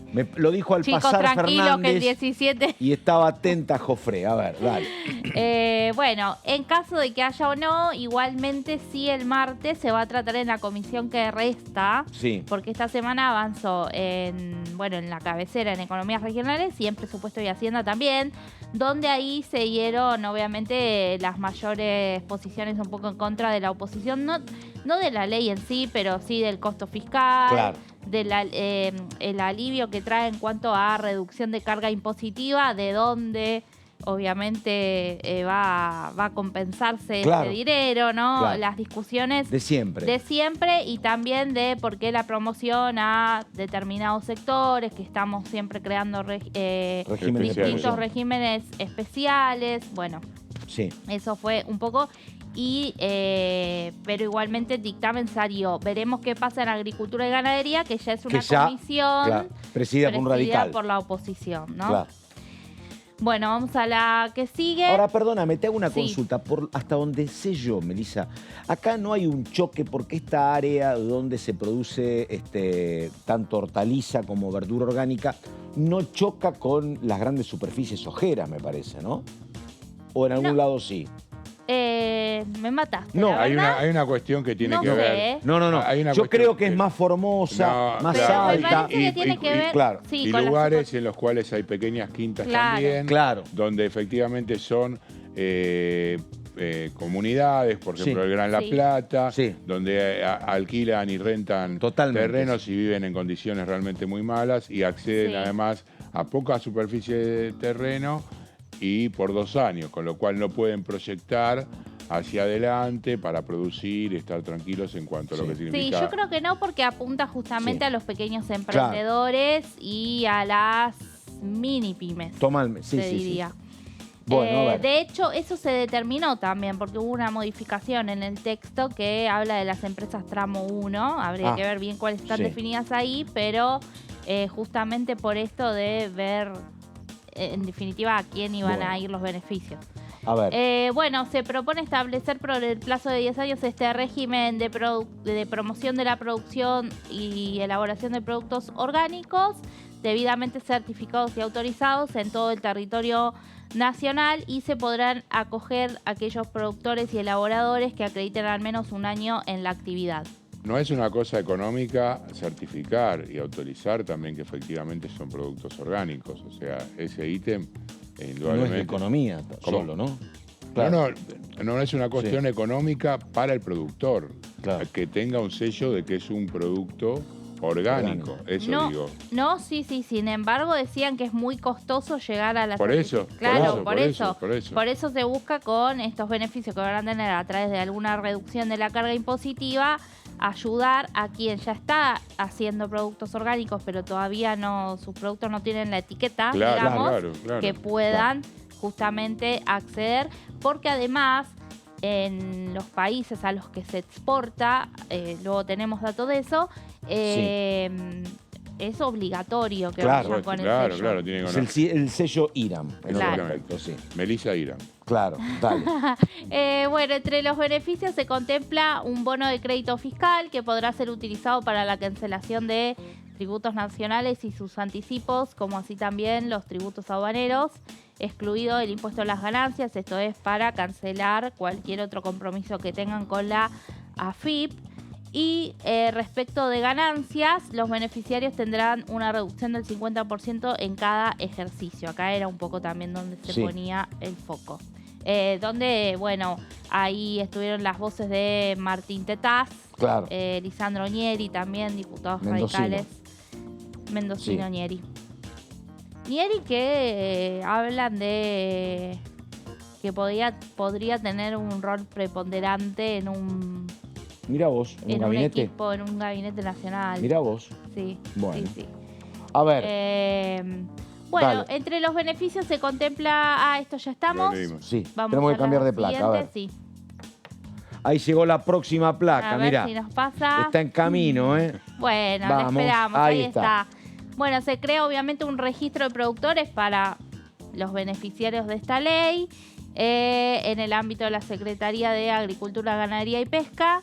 Y también se dispone la creación de un fondo. Todos los proyectos siempre hablan de un fondo. Y ahí la oposición se planta. Ahí estamos, porque este fondo en el primer año recibiría a través de las asignaciones presupuestarias que determina la jefatura de gabinete 12.500 módulos, ahora te voy a explicar esto, que actualmente equivalen a 100 millones de pesos. Que no es nada, digamos, dentro de uno se pone a ver ese número. Sí, lo que es estos 100 millones de pesos que contemplaba, se decidió no dejarlos como una suma fija, justamente por lo que pasa después. Con la inflación. El año que viene nada. Lo hemos visto también con muchas otras leyes, donde después ese monto... Bueno, está bien. ¿Y cómo se evalúa? Entonces, estos 12.500 módulos, este módulo es como una especie de utilizar una unidad fija, como en otras leyes también se dice, y tiene que ver con el valor del módulo.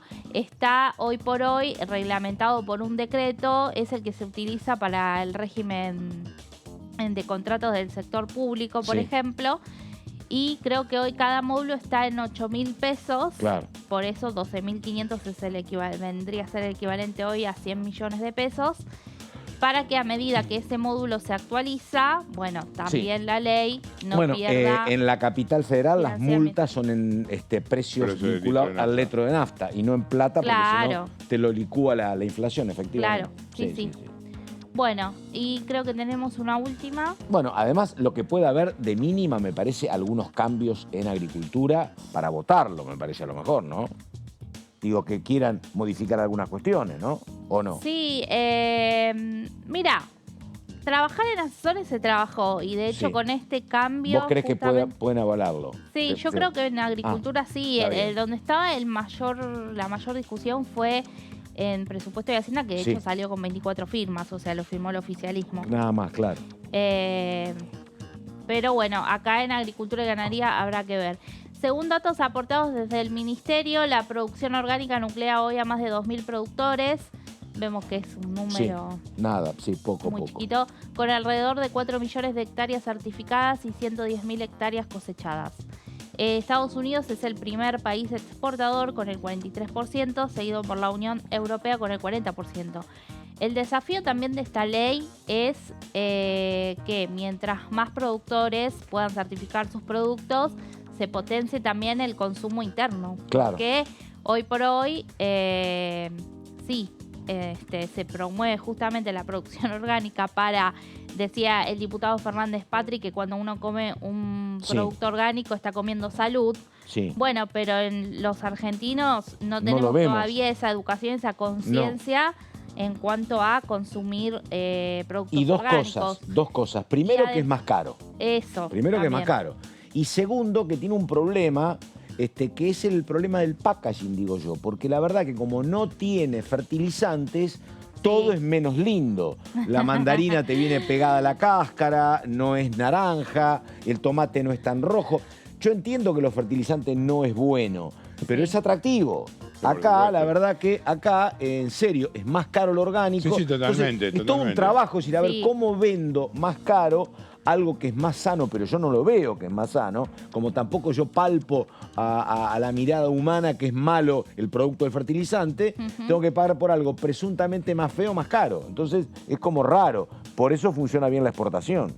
Sí. La exportación funciona, claro. A ver. Bueno, no, y acá tenemos la definición, ¿no? De que la producción orgánica se basa en la aplicación de técnicas tendientes a mantener o aumentar la fertilidad del suelo y la diversidad biológica, que permitan proteger a los cultivos y animales de plagas, malezas y enfermedades bajo un nivel tal que no provoquen daños económicos, y no se permite el uso de productos de síntesis química de organismos genéticamente modificados. Eso es un poco, digamos, la definición de producción orgánica. Esta ley, bueno, apunta a este sector, lo esperan en economías regionales con bastante expectativa. Hubo productores que estuvieron también invitados exponiendo, algunos de bodegas de vinos, por ejemplo, en la provincia de San Juan, que decían, hace tiempo que estábamos ya produciendo orgánicamente y no nos habíamos dado cuenta. Claro. Así que bueno. Digo, es como volver en muchos casos, es una foto vieja, es como la producción de la década del 50 o la década del 60, que no había fertilizantes, eran así. Después justamente con fertilizantes fueron mejorando estas cuestiones. Tiene mejor color la manzana, por más ejemplo. Productividad, por supuesto. Exactamente. Menos gusto también. Menos gusto, efectivamente. De hecho, los tomates esos congelados que los sacan y... Nada, no tiene gusto a nada, efectivamente. No compres más eso. Los colorean, decían. Sí, de todo, efectivamente. Bueno, vamos con un segmento de la Ecoagenda y ya seguimos, estamos en el análisis, por favor. Todavía no está definido en las comisiones.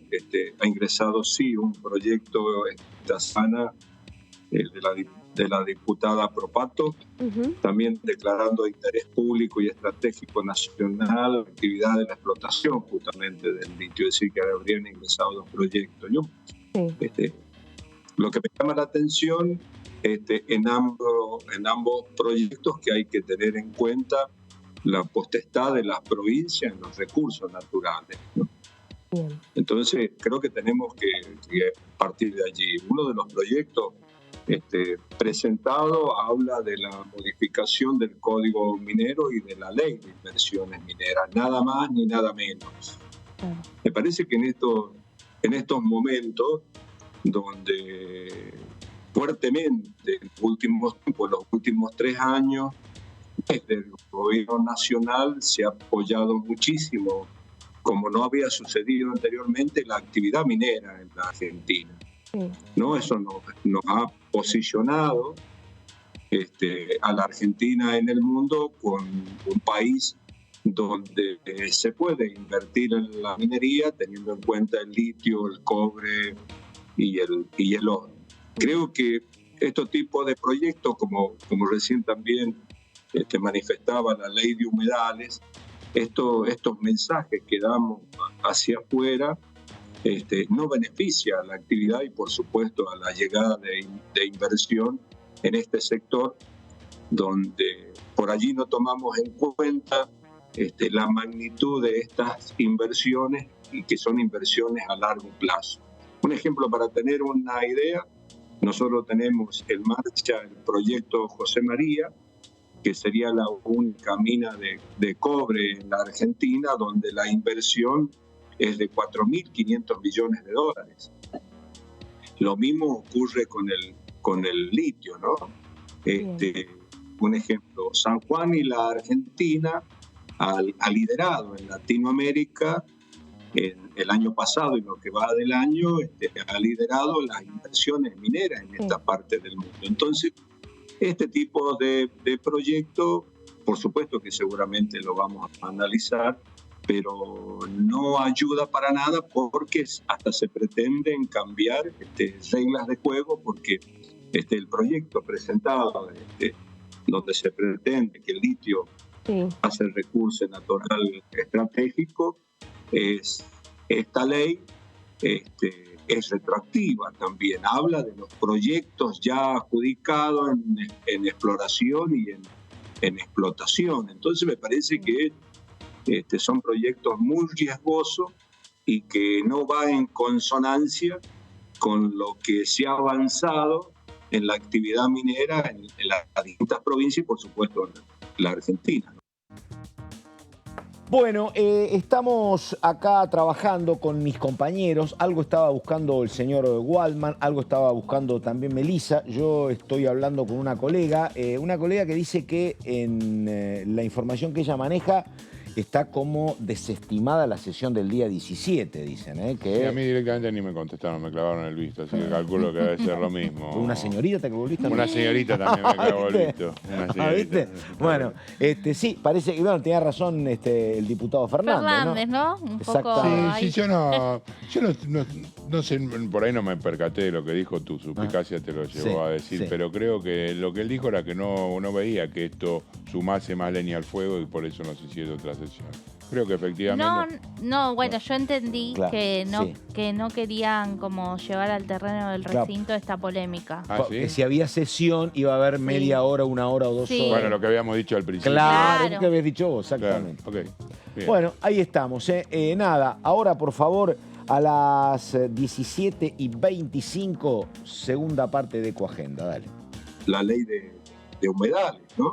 Sí. Eso fue fuertemente resistida en la Cámara de Diputados ampliamente, porque en su momento se pensó que esta ley de humedales era una respuesta a los incendios del estero de Veray, que no tiene absolutamente nada que ver, sino que esta ley traía todavía más confusión a los inversores que necesitamos en la Argentina. Era una ley que atentaba contra la actividad económica de la Argentina, si no fue resistido únicamente. Lo que pasa por ahí nos hicieron aparecer como que era resistido únicamente por las provincias que tenemos actividad minera, era resistido por la gran mayoría, ¿no?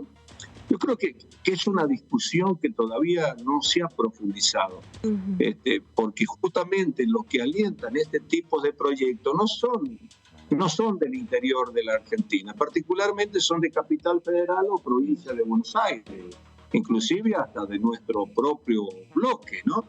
Claro. Estos proyectos que han sido presentados justamente son presentados por diputados que son de Capital Federal y que no entienden o no tienen claro lo que significa y la importancia que significa la actividad minera para las provincias que vivimos recostados a la cordillera y que nuestro mayor territorio está ocupado justamente por montañas, por selva, ¿no? Y que necesitamos trabajar responsablemente en esta actividad para salir de la situación en que hemos vivido años. Bueno, a ver ahora, a las 17:27 vamos con la presentación de mis proyectos y enseguida más sobre este tema.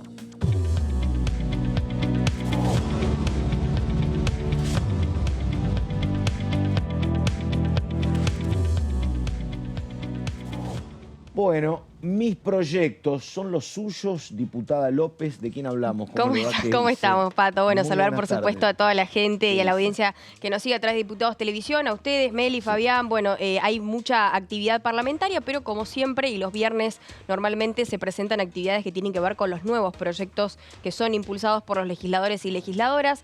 A propósito de esto, hay un proyecto que es presentado por el diputado del Frente de Todos de la provincia de Chaco, estamos hablando de Juan Manuel Pedrini, que plantea lo que es una modificación en el artículo 186 bis sobre, en este caso, las penalizaciones para la tala de los bosques nativos. Yo me voy a guiar con mi apunte que está acá, que es este caso incorporar al Código Penal el artículo 186 bis sobre desmontes y o actividades de tala de bosques nativos, teniendo en cuenta también que hay una ley de presupuestos mínimos, la 26.331, presupuestos mínimos para los bosques nativos. Hay una ley de bosques nativos y, por supuesto, esto está relacionado de alguna manera, pero acá lo que hace es incorporar lo que es la sanción para los desmontes y actividades de tala de los bosques. A propósito, en la próxima placa, lo que explicaba el diputado chaqueño es hablar sobre lo que se hace en el Gran Chaco y un bosque nativo que se extiende por más de 1 millón de kilómetros cuadrados entre Argentina,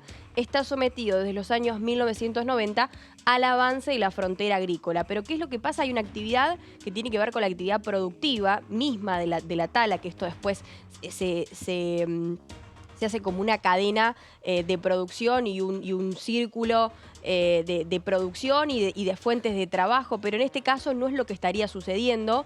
es por eso, hay algo que quieras también. Sí, porque ¿sabés qué pasa? Que el tema de la tala se ha multiplicado y tiene que ver con las características de la soja, que es un cultivo resistente. Antes no tenía sentido destruir bosques para plantar trigo, maíz, porque el trigo y el maíz no progresaban en ese tipo de terreno. La soja, que es un yuyo más resistente, vos talás, destruís lo que es el bosque, plantás soja y la soja crece. Y eso pasa efectivamente en el Chaco y en Salta. Y acordate que Greenpeace era como una gran denunciante en su momento de lo que pasaba en Salta. Sí, por supuesto. Bueno, eso es algo que ya se viene dando hace más de 30 años, por lo tanto es una situación en la que se debe, y pensando también en la ubicación geográfica, en la parte del Chaco húmedo, que son zonas donde hay realmente mucho desmonte y de no poder trabajar y establecer una reglamentación como corresponde, lamentablemente... Tienen el impenetrable esos. Claro, entonces esto es algo que se va a seguir dando de no legislar inmediatamente. Bueno, a la próxima placa tenemos también otro de los temas que son las medidas impulsadas localmente por los gobiernos. Sabemos que esto cada jurisdicción aplica sobre sus territorios, que son algunos también de humedales, para proteger todo este bioma resultan insuficientes, por lo que es necesario avanzar en la configuración de un tipo penal específico que sancione estas conductas. Eso que le veníamos diciendo de la situación que se está viviendo no solamente en Chaco, ¿no? Hay una actividad productiva que se trata específicamente de la tala de los bosques y la tala de árboles, vamos a decirlo, pero de no penalizarse es indiscriminado y lamentablemente se pierde un bioma bastante grande. Bueno, en la siguiente además, ¿sabes también... qué pasa en términos económicos? Lo que es un terreno boscoso no vale casi nada. No, vos talás y podés plantar soja y multiplicás el valor de la tierra por 10. Una cosa tremenda. Y aparte pensando en cómo es el trabajo del suelo, ¿no? Digo, cómo es la utilización del recurso y después cómo empieza a darse la actividad agrícola en esa zona también, pensando que si es soja o que si es maíz o lo que sea. Establece la incorporación al Código Penal, la tala de bosques nativos. Y además tenés toda la influencia, perdóname, que tiene que ver con justamente cómo corre la agua, las inundaciones, toda la desprotección de los terrenos que implica...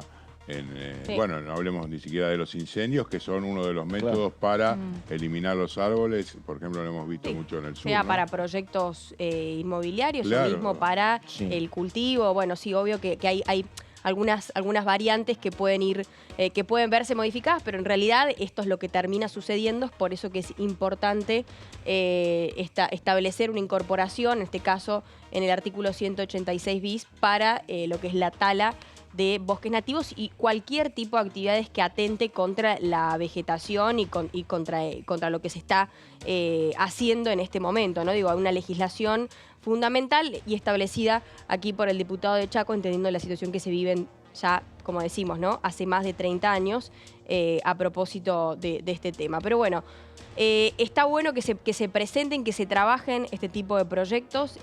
Hoy también seguramente vamos a repasar en Ecoagenda un poco de lo que también hablábamos del tema del litio, digo, de qué forma también no solamente se regulan y se controlan las actividades, porque los recursos están para utilizarlos y para trabajarlos, pero de alguna manera hay que hacerlos a partir de una legislación y pensando siempre en que ahí hay pueblos originarios, hay gente que está viviendo de eso, pero también hay gente que vive económicamente de eso. No solamente que vive en estos lugares, sino que dependen económicamente. Por eso es que a la hora de pensar en una legislación, en la presentación de un proyecto, son varias los puntos y las perspectivas que hay que tener en cuenta, ¿no? Impecable. Bueno, esto digo, recién estábamos hablando, quedan más placas. Tenemos dos de lo más, que viene, de cómo viene la actividad acá parlamentaria, que viene como muy acotada. Pero esto podría ser un proyecto de síntesis, no creo que haya mucha gente que se oponga, me parece. Sí, por supuesto, por supuesto.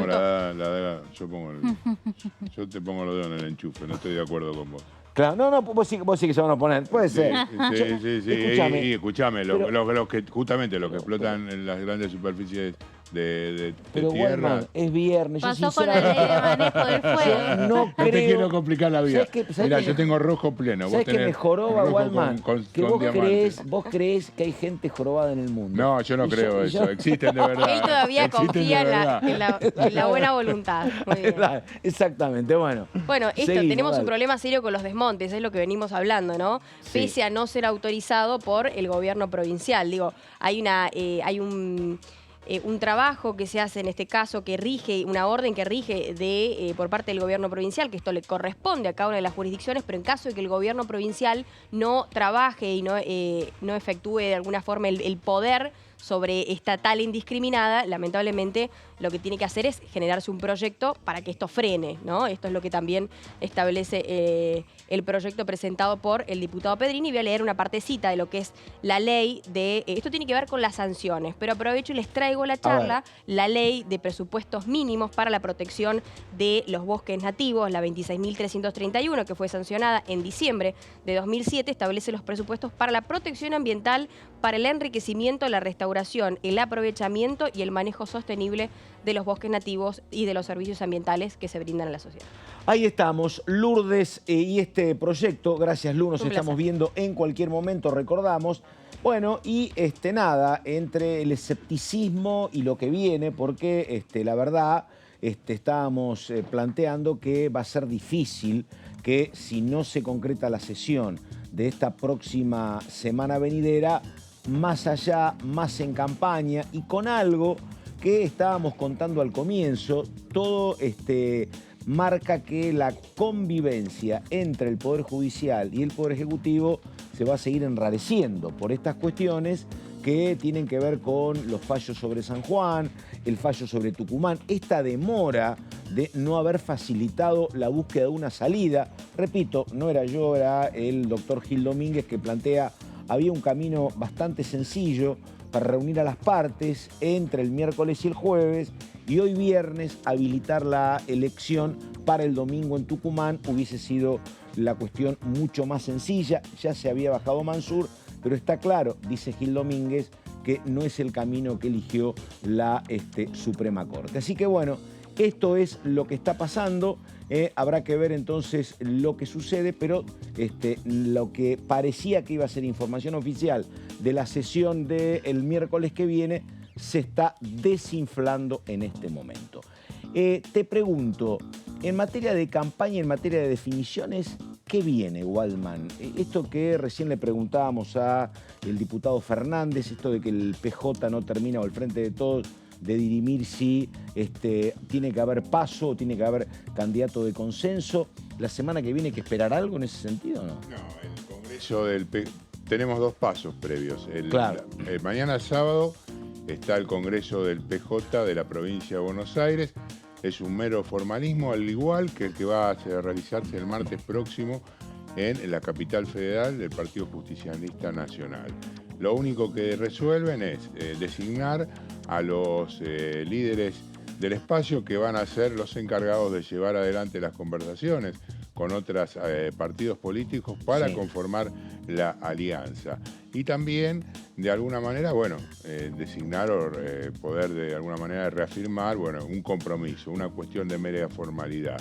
El tema de las candidaturas sigue adelante, pendiente, y la única posibilidad de que efectivamente haya algún cimbronazo, yo creo que son dos.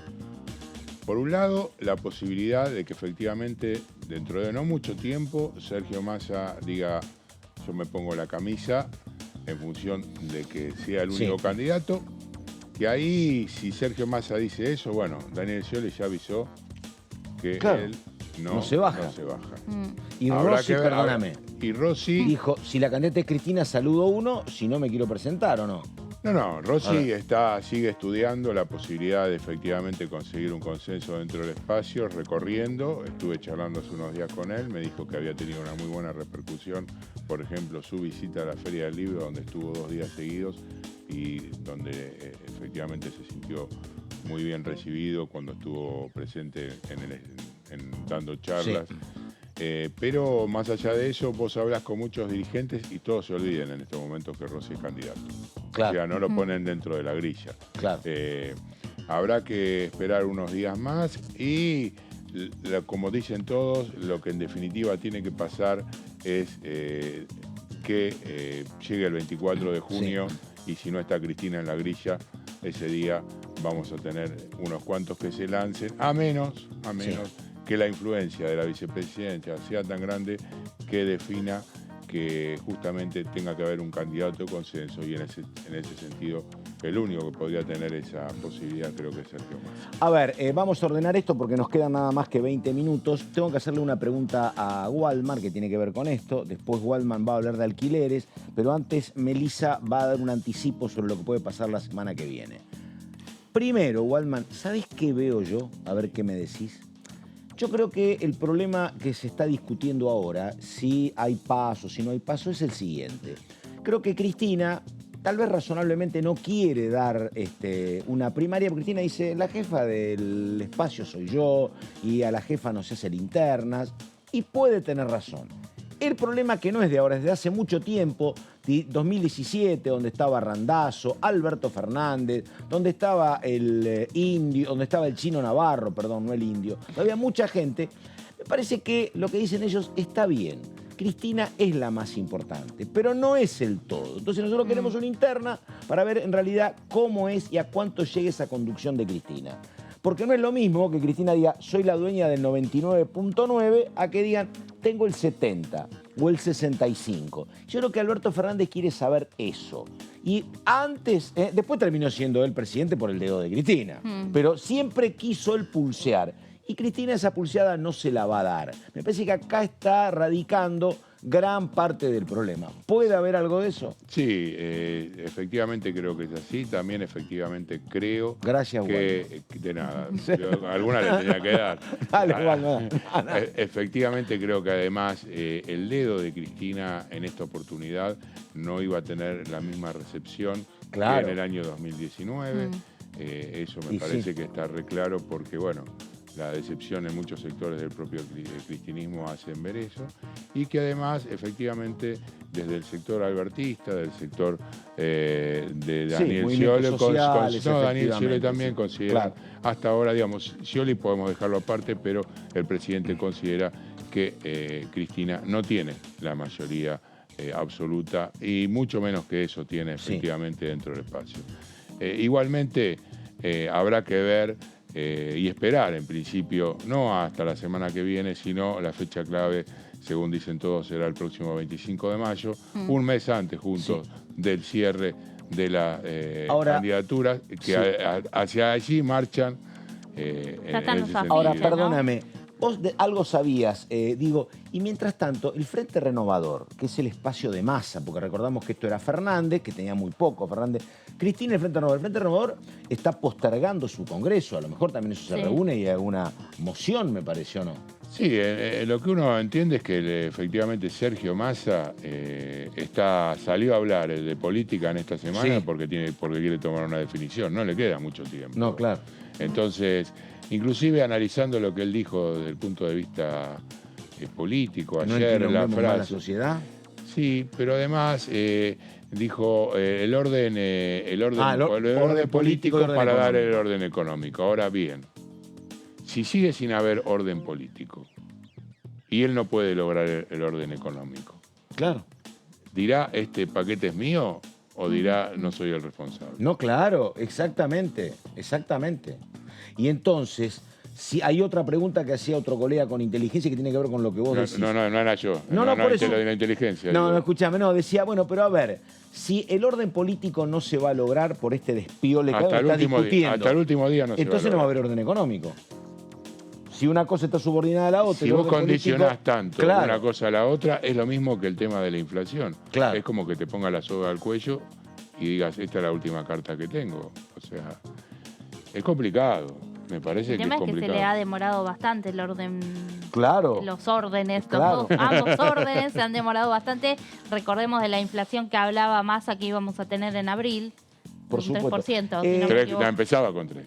Empezaba con 3. Era 3,9, quería decir por lo menos 3,9. Tengo un viernes complicado y entiendo los problemas de Fraquelli. Yo estaba buscando soluciones, pero no las encuentro. Yo te voy a decir una sola cosa. No la digo. Bueno, a ver, antes del tema alquileres, que es un temazo, Waldman, por favor.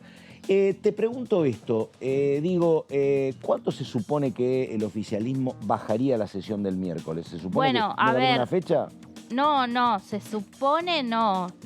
Tiene tiempo hasta 24 horas antes de pedir una sesión, pero de las que veníamos anteriormente con consenso, ya viernes hasta ahora conocíamos la convocatoria. Que está. Otro de los temas que había quedado esta semana, ponele como un tema que también interesaba a bastantes provincias, incluso ahí sí lo firmaron junto por el cambio, aunque con algunas disidencias, era el tema de las deudas de las provincias con ENOSA. Sí. Bueno, ese también podría ser otro proyecto capaz un poco más allanado que producción muchas localidades orgánica, de Córdoba preocupadas. Si evidentemente el clima no... Si el horno no está para bollos... Estamos. No estaríamos hablando de sesión. Perfecto. Bueno, a ver, Walman, alquileres, pero ayer estaba, antes de ayer, estaba mirando televisión y por ahí había un canal de televisión. Los canales de televisión de noticias pueden ser un poco exagerados, Walman. Sí. Pero había, precios de departamentos de un ambiente a el 7, 8 de mayo, donde iban de mayor a menor, donde un ambiente, según este canal, que la televisión siempre es pura verdad, pero decía, un ambiente en Palermo, 220.000 pesos. Después había algún otro, me acuerdo Belgrano y me acuerdo Villa Crespo, 140.000 un ambiente. Y el más modesto que se veía era Boedo. Carpa. Boedo, por eso. Boedo, 100.000. O sea, el más barato, 100. El más costoso era 220 y algún intercambio de 140, 160. Un ambiente que son 30 metros cuadrados, alquiler en mayo. Bueno, la verdad que es una urgencia absolutamente concreta y que requiere una solución al corto plazo que lamentablemente no va a llegar. Sos un escéptico, güey. Quedó en la nada esa filtración que había salido del Ministerio de Economía, ¿no? Exactamente, la posibilidad de que se interviniese la ley de alquileres, modificando algunos de los artículos, no pasó. Gabriela Cerruti dijo en una conferencia de prensa, el que le tiene que proveer la información, la ley es el Congreso, nosotros tenemos esta, si quieren cambiarla, que traigan otra. Más allá de esto, hay otras propuestas vinculadas a este tema, en este caso, la diputada de la Ciudad de Buenos Aires por el Frente de Todos, Gisela Marciota.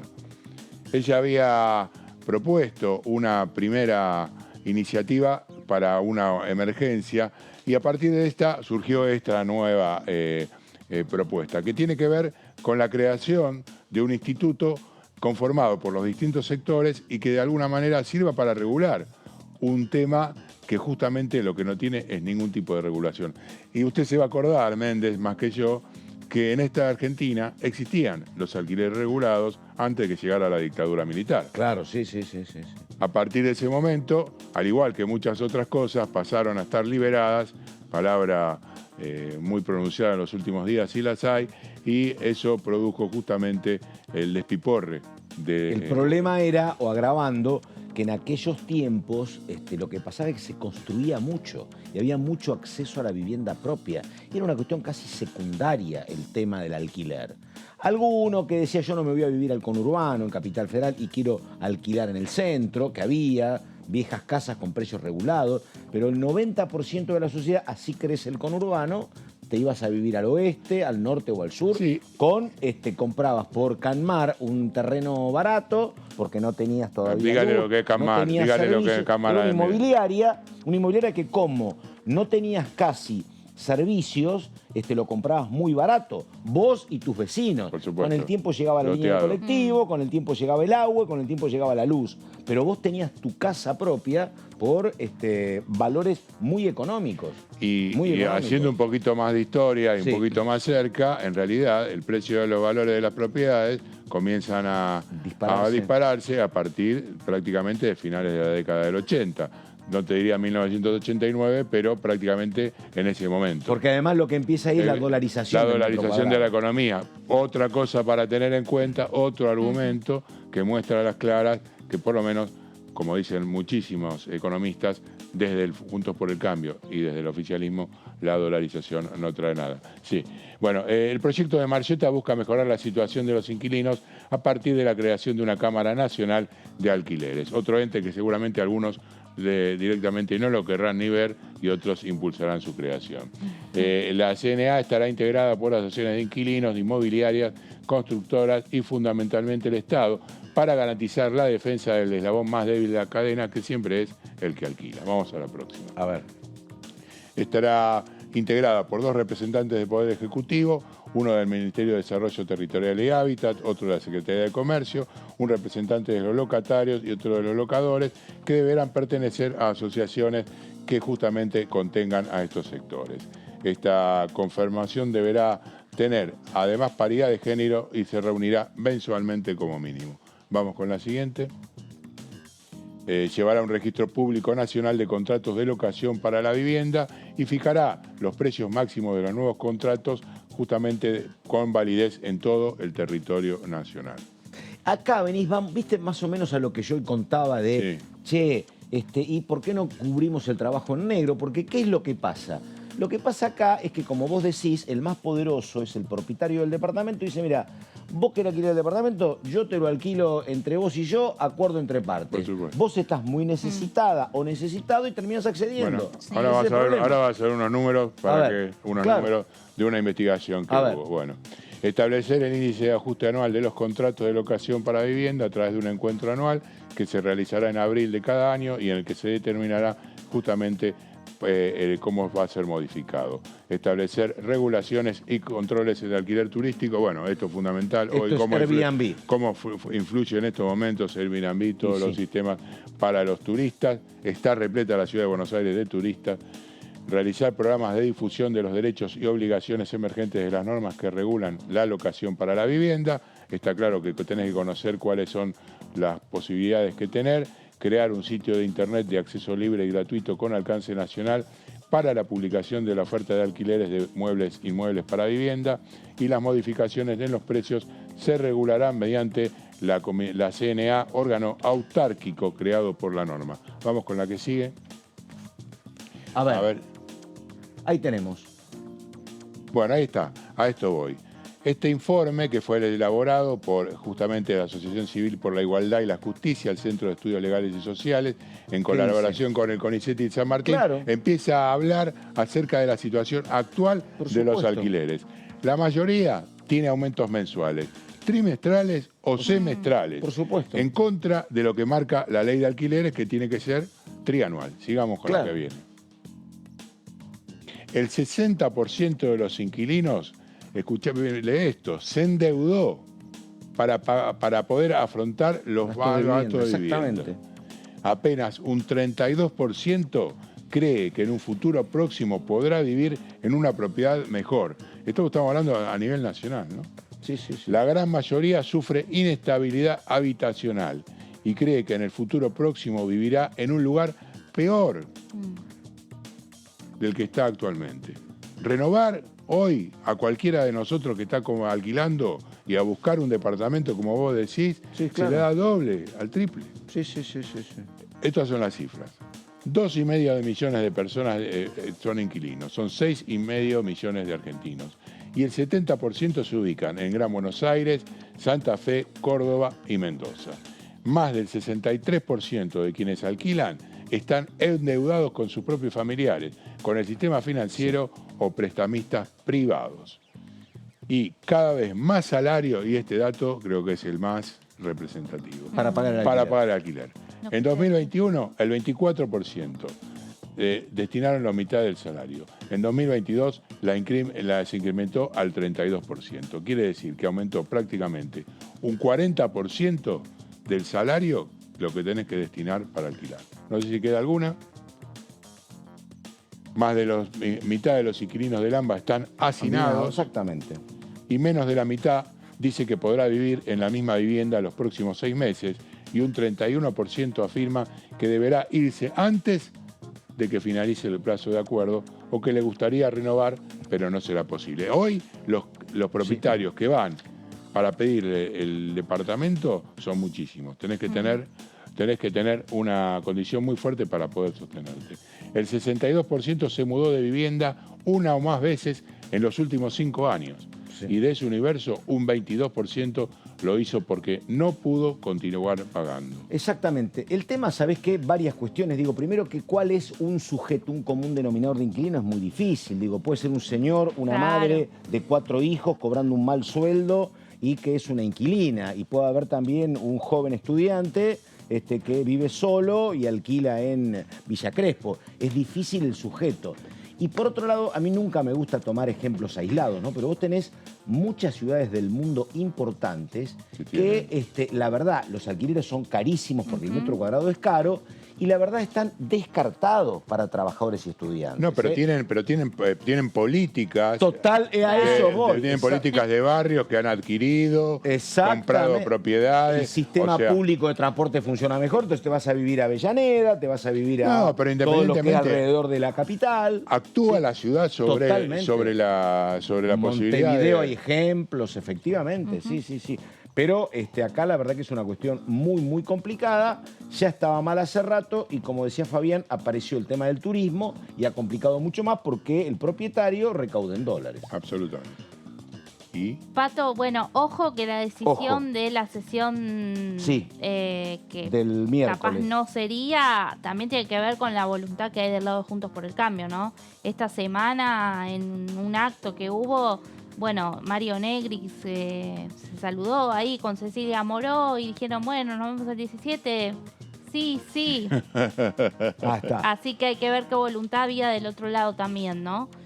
Veremos. Y es que estamos en época de elecciones. Yo siempre digo, ¿por qué claramente, te van a están facilitar todos algo? Enfocados en ¿Por qué vas a resolver? ¿Para qué te van a...? Claro. ¿Por qué vas a resolver algo que además dentro de unos meses están especulando que van a ser gobierno? ¿Para qué le vas a aliviar la situación al gobierno? ¿Para qué le vas a dar un respiro? Sí, podría pensar en nada más que en los argentinos, pero bueno. No ponemos de acuerdo. No son temas tan marketineros igual tampoco. No nos ponemos de acuerdo con Walman. Como yo pienso que la gente es buena es al revés con Walman. Walman, nos estamos viendo, Fabi, en cualquier momento. Igualmente. Señora Melissa Jofré, muchísimas gracias. Gracias, Pato, a todos los compañeros. Hasta la próxima entonces. Muy buenas tardes y seguida la continuidad aquí en DTV. Gracias.